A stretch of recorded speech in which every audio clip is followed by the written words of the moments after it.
Well, all right, so I want to give my thoughts here on Donald Trump pulling all troops out of Syria and pulling half the troops out of Afghanistan. This is good news, in my opinion, a time ago, but better late than never. He's coming through on a campaign promise that he made, unlike other politicians who don't come through on their campaign promises. So we see the neocons going crazy, like Lindsey Graham.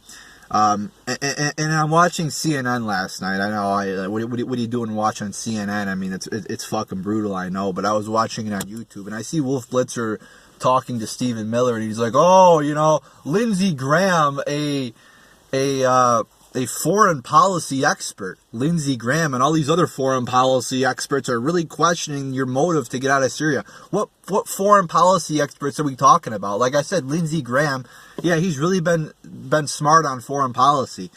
That thinking has really got us a lot. $5 trillion, thousands of dead American soldiers, and what do we got to show for it? Nothing. A bunch of wasted money. A Middle East that's in turmoil. That kind of thinking has got us into the shit we're in today. I mean, you fast forward 17 years later from 2001, 15 years later from 2003. What do we got to show for ourselves?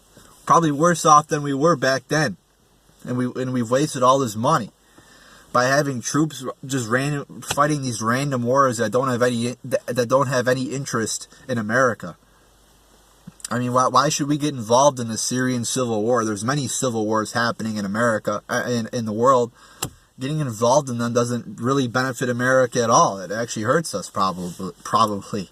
So it's good news, and it's funny to see everybody, the establishment panicking.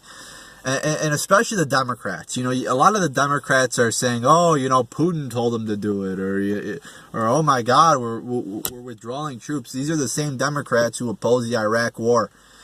And this is just another example of the Democrats putting their party above the country. So the Democrats used to be anti-war, but instead, just because Trump's anti-war, now they gotta be pro-war. They gotta oppose Trump at every stop. And just like many Democrats who were anti-illegal immigration 10, 15, 20 years ago, like Chuck Schumer and Bill Clinton and everybody. But now, fast forward now, they got to oppose Trump, so now they're pro-illegal immigration, and they don't want to build a wall.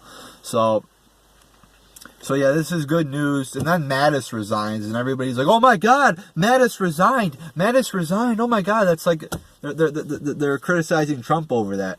I mean, resignations are pretty common in presidential, with cabinets and in the administration. It happens, and I really don't see anything out of the ordinary with this. I mean, I really respect Mattis for doing this too. So instead of doing what, remember that anonymous source who wrote in the New York Times, oh, I disagree with Trump, I'm working from within the administration, I'm a senior official, and I'm working to undermine the administration. Like if you really have a problem with the administration and you're working for it, and you have a policy disagreement, you should resign.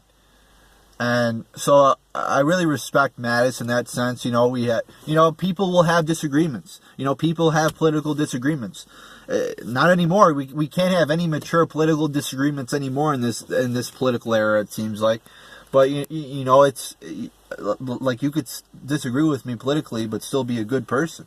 So I respect Mattis for that, saying that President Trump deserves to have somebody who agrees with him, so that person can carry out his agenda. That's exactly right, because that's who the American people voted for. And if Mattis disagrees, then that's great. Then he can resign, and I respect that.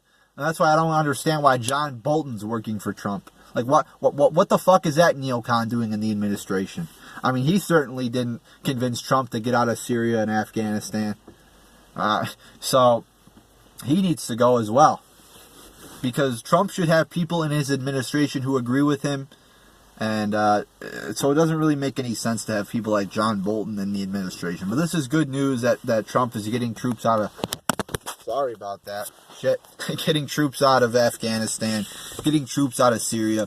Hopefully we can get all our troops out of the Middle East, because we really have nothing to show for ourselves over there. I mean, you can make the argument we should be fighting against ISIS. I mean, maybe.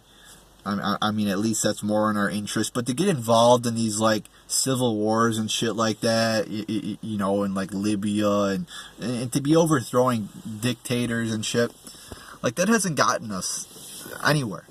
Like, Lindsey Graham is such a dumb fuck when it comes to that, and people who think like him. So I'm glad. I was very, very pleased to see that. And this is the great thing about the Trump presidency. He doesn't listen to, you know, political hacks like John Bolton or Lindsey Graham. He does what he said he would do, albeit 2 years late. But, you know, I would have preferred to see it in 2017.